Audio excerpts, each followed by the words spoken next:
Hello guys, എന്താണെന്ന് അറിയില്ല, വൈകിട്ടാകുമ്പോൾ ഒരു പ്രത്യേക കിരികിരിപ്പാ. വെട്ടിയാലോ അങ്ങ് കൂമ്പൊക്കെ ഉണ്ട്. അത് കാര്യമാക്കണ്ട, നമ്മുടെ ഫോണിന്റെ ചാർജ് ഒക്കെ തീർന്ന് കുത്തിയിടുമ്പോഴാണല്ലോ നമ്മൾ ഇതൊക്കെ ശ്രദ്ധിക്കുന്നത്. ഇനി എന്ത് ചെയ്യുന്ന അറിയാതെ ഗതി കിട്ടാതെ ഇങ്ങനെ അലഞ്ഞപ്പോഴത്തേക്കും അനിയത്തി കുറെ ഫേസ് പാക്ക് മേടിച്ച് വെച്ചിട്ടുണ്ടെന്നുള്ള കാര്യം എനിക്ക് പെട്ടെന്ന് ഓർമ്മ വന്നു. ഞാൻ തപ്പിയത് ബീട്രൂട്ട് ഫേസ് പാക്ക് ആയിരുന്നു, പക്ഷേ എനിക്ക് കിട്ടിയത് ഉപ്റ്റാൻ ഫേസ് പാക്ക് ആയിരുന്നു. പിന്നെ ദാനം കിട്ടിയ പശുവിന്റെ പല്ലെണ്ണാൻ പോരുതല്ലോ എന്നുള്ളതുകൊണ്ട് ഞാൻ കിട്ടിയത് വെച്ചങ്ങ് അഡ്ജസ്റ്റ് ചെയ്തു. അങ്ങനെ അവസാനം നമ്മുടെ കഥാനായകനെ കേട്ടിട്ടുണ്ട്. ആൽഫ്സ് കുണ്ടസിന്റെ ബീട്രൂട്ട് ഫേസ് പാക്ക് ആയിരുന്നു.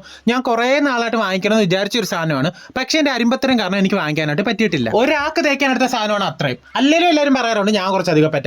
അവസാനം ഞാൻ ആ കൊല ചെയ്തു സുഹൃത്തുക്കളെ.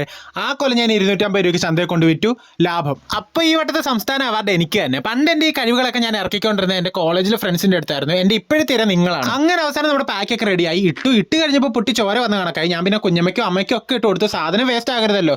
എത്രയോ കർഷകർ കഷ്ടപ്പെട്ട ഈ ബീട്രൂട്ടൊക്കെ ഉണ്ടാക്കുന്നത്. അത് കഴിഞ്ഞ് നമ്മൾ ചന്തയിൽ പോയി വളരെ ലാഭത്തിന് 200 രൂപയ്ക്ക് കുറെ അളിഞ്ഞ പച്ചക്കറി വാങ്ങിച്ചിട്ട് വന്നു. Okay bye.